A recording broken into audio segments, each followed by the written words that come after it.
Gladbach, Bayern, 3-0, lock that in. The unbeaten streak continues, but we did not think, it didn't look like for a minute for that game that we were actually going to win that game. It looked like it might have been one of those haram ball games like we're going to see against Arsenal in the UCL, lock that in. But yeah, this was a game of two halves, clearly. First half was disgusting, second half was absolutely beautiful, and I'll let Pat start with the first half. All right, so the first half I thought was really interesting seeing Tom Bischoff playing more at left back. I mean, when the lineups came out, I thought that was pretty interesting. I mean, left back, I wouldn't think that Tom Bischoff would be a left back, but I mean, hey, I think he's probably played there and whatnot because that's why Vincent Kompany wanted to play him, but whatever. When he came into the midfield, it was definitely much better than that. But yeah, game looked kind of stiff in the first half. I mean, 50 seconds in, Luis Diaz had a beautiful chance. Nicholas Jackson created, and Nicholas Jackson, Harry Kane, and Luis Diaz had a beautiful chance. And unfortunately, it was just wide after that. Unfortunately, what can you do? Then, fast forward, 15 minutes later, there was a red card, and that was a disgusting challenge, to be honest with you. Exactly like that for sure. So yeah, I mean, on Luis Diaz, I thought he was going to be actually injured, which I was really scared about. I was praying, I was like, holy shit, let's hopefully not get another injury, please. But he was all good. He played. It was all good. Not too bad whatsoever. Then towards the end of the first half, started to get a little bit better, I would say. Harry Kane had a shot. Bischoff also had a chance as well. So wasn't looking too bad from there. But then the second half, that's when it was absolutely fantastic. I mean, Gladbach, they were playing haram ball. 8-9 players behind the ball. I mean, they haven't won a game in the Bundesliga, so it's kind of expected as they wanted to get probably a point against Bayern Munich to up their momentum, to up their morale, because they've lost all their games pretty much, and they've only drawn like 3 or something like that. So listen, I mean, Gladbach fans were crazy, Bayern fans were crazy, but yeah, definitely that is the conclusion to my first half. Just haram ball merchants from Gladbach, but we need to be prepared for those teams because we'll be playing them definitely in the Champions League sooner or later. Lock that in. Now, second half, I'm going to let Joey cook on this one because I did yap a little bit. Yeah, second half, locked this in. Absolutely big changes. Guerrero and Leimer come in to the fullback, getting Bischoff, pushing him into that midfield naturally, and it was night and day difference. I mean, also you got to take into account, Gladbach were playing haram ball. Haram ball is a very taxing, tiring style of play, especially with 10 men, and naturally, they ran out of energy. We started cooking even more with that change, and it all fell into fruition with that one. And yeah, I mean, everyone just started absolutely cooking. I mean, it broke through with Kimmich, of course, getting the goal. Even Gnabry came on first before we even scored, I believe, to get that first goal.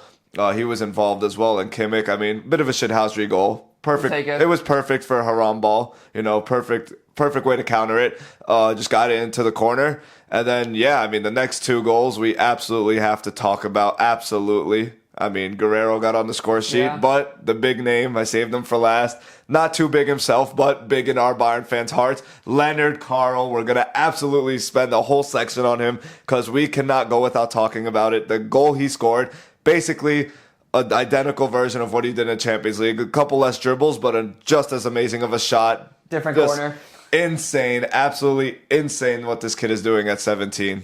Glaze session. Lock it in right now. Yeah, exactly. The first goal in the Champions League was a banger, and his first goal in the Bundesliga, an absolute banger. And now we're playing Tuchel next. Yeah. Someone said that in our live stream. I was like, hey, you're cooking with that one. So we're expecting another banger from you, Leonard Carl. But yeah, absolutely fantastic. This kid is something special. I better be seeing a lot of glaze from Fabrizio and all that, because if you're going to be glazing, that Barcelona kid that just played, I forgot his name. Whatever, you start at 17 or whatever, and everyone's starting to glaze him and, glazing Yamal and all that. Nah, we need to start glazing. We need to up our PR. This is what we're here for. This is what the Buddies community is all about for sure. And it's been working. Exactly. Lock that in for sure. So, but what wasn't mentioned, and I'm surprised you didn't mention this, was the substitutions of Conrad, Leimer, and Guerrero. I did. They really changed it. That was the first thing I said, actually. Well, Guerrero? Yeah.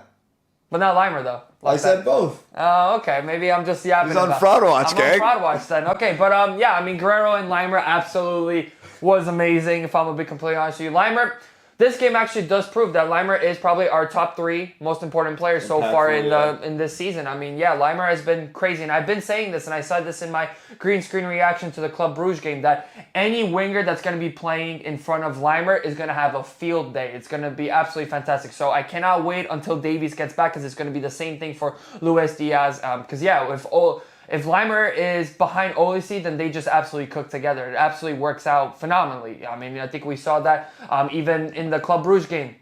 I think it was Harry Kane's tap-in. I think Luis Diaz played it to Leimer. Leimer crossed it into Harry Kane. Boom, tap-in instantly. So there's a lot of great connection with Leimer. Leimer is definitely one of our most impactful players, and obviously this game did prove it all. And yeah, 3-0. Cannot complain whatsoever. I know we started off with kind of like a B team, and, we graded Gnabry back from injury, Stanisic back from injury, so that was absolutely fantastic to see that. 3-0. Cannot complain and whatsoever. Goretzka played for like the first time in I don't know how long since he started. Yeah, I know, but Goretzka in the first half was not great whatsoever, but I guess he kind of picked it up in the second half, so that was definitely good.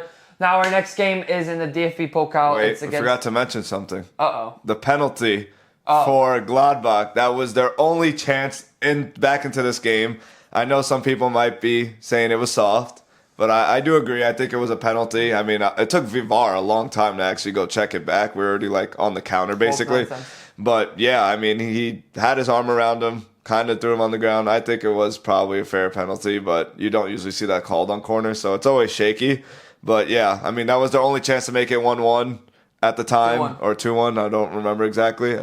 And he completely scuffed it. I mean, not completely, but he banged the post pretty nice, pretty hard.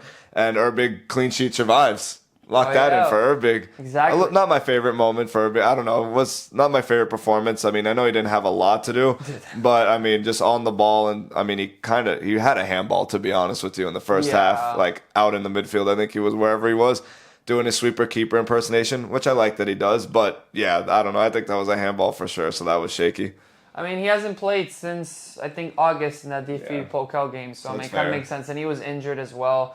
So, I mean, it kind of makes sense. I mean, at least he got a clean sheet. It's going to up his morale. So, we will definitely take that for sure because he's going to be playing all the DFB Pokal games. I think that's what the plan is. So, that's why they wanted him to play this game just so he can kind of get match fit. It's the last place team, 18th place in the team. So, why not give Neuer some rest? He's been absolutely cooking for us for sure. So, why don't we talk about Harry Kane, the goal drought? I mean, not goal drought, sorry. It feels like one because of how much he's been scoring after he misses one game. But yeah, I mean, the Harry Kane goal explosion, no goals today. Unfortunate. It's okay. Not okay. No, it's not okay. Yapping. But no, it's, no goal today for Harry Kane. It feels a bit awkward, weird to not see him on the score sheet. But we secured 3-0 either way, lock that in. It's fine. He's going to score against Cologne or he's going to score against Leverkusen next week. It's okay. But, I mean, great performance. Second half was great. First half was really a snooze fest, if I'll be honest with you. I thought that red card would definitely help. But actually, I think they started playing a little bit better. Like, they were defending much better after that red card for Gladbach. So, I mean, fair play, I guess, to them with that. So, really curious to see how they're going to do. I mean, I know that they have, like, an interim manager right now. They're probably looking at some managers right now. So, really sad that Gladbach aren't playing as well because we obviously know them as, like, a UCL team, of course. And, they're definitely... they're definitely one of our biggest rivals, like, overall in history, in German history. I know everyone talks about their Klassiker or that TS60, that team. But, Gladbach is definitely up there for sure. They've had some great players and whatnot. So, I mean, it's kind of sad to see them, do kind of poorly. But, I mean, hey, hopefully they kind of go up because a Bundesliga without Gladbach, that would be pretty sad. It's like a Bundesliga without Hamburg, with that being said. So, next game, Cologne, DFB Pokal, Jonas Erbig is going to start. Really going to curious to see what that lineup's going to be. Is Lennart Kral going to start? Hopefully. I think that would be absolutely great. Is Wisdom Mike going to play? Hopefully. That could be nice. But, I mean, Cologne are in hot form right now, so it's going to be definitely a tough game for sure. They're just about to play Dortmund and Cologne at the time of this recording, so we're going to see how they do against them. But they've had a phenomenal start to the season. They played relatively great football and whatnot. And Mala's on the team as well, which we're looking at. So it's going to be a very tough game. But I think we got it. We need a DFB Pokal because it's been since 2020. At least a final. Yeah, at least that. It's been 2020 since COVID, since everyone was wearing masks, since everyone was freaking out. So now we're back to reality, so definitely need that DFB Pokal for sure. Yeah, let's talk about the table to wrap it up, I guess. Just, right now, obviously, we still sit top, unbeaten run, all that. 13 wins. Yeah, 13 for 13, lock that in. 0013 for company. But, 5 points ahead of Leipzig, who have been tearing it up since we battered them 6-0, gave them a wake-up call. And then, as Pat mentioned, Dortmund play Cologne. So if Cologne win, they'll be tied 14 points with Dortmund. if Dortmund win, it'll make things, interesting. Of course, we beat them, so they'll still be a little bit farther off, but still makes things very interesting. But we still sit top of the table. Not super comfortably, but as comfortable as you can be in October. Right? Yeah, we won every game so far. So, yeah. At least the Bundesliga is keeping us up with Bayern for once. I'm happy for that. It'll make it a good season. True. Very true. I mean, I don't know about keeping up. We have beat Leipzig 6-0. We did beat Dortmund, which was a tight game, so I'll give them that. But at least they're keeping up, because sometimes it's not Bayern's fault. It's the teams between each other that they lose themselves, I feel like, in the table. Yeah. Yeah, I would definitely agree. They lose to a shithousery team, and that's it. Dortmund, they would choke, and then they would actually do pretty well against Leverkusen or Leipzig. So I don't know. I mean, I think that's really it, to be honest with you. I mean, it was a 3-0 win. Cannot complain at all. We move. We move away from home. We move. Let's go. All right, 3-0. That's us. That's Bayern Buddies' take on the game. Thank you guys so much for watching. If you weren't part of the live stream today, I mean, if you were part of it, thank you. If you weren't, tune in next time. We'll post next time on Instagram. Follow us there for the updates for when our live stream is. Discord coming soon. Lock that in and all that. But yeah, thank you guys so much. Bayern 3, Gladbach 0. Top of the table. Company ball is going crazy. Buddies, thank you. Okay.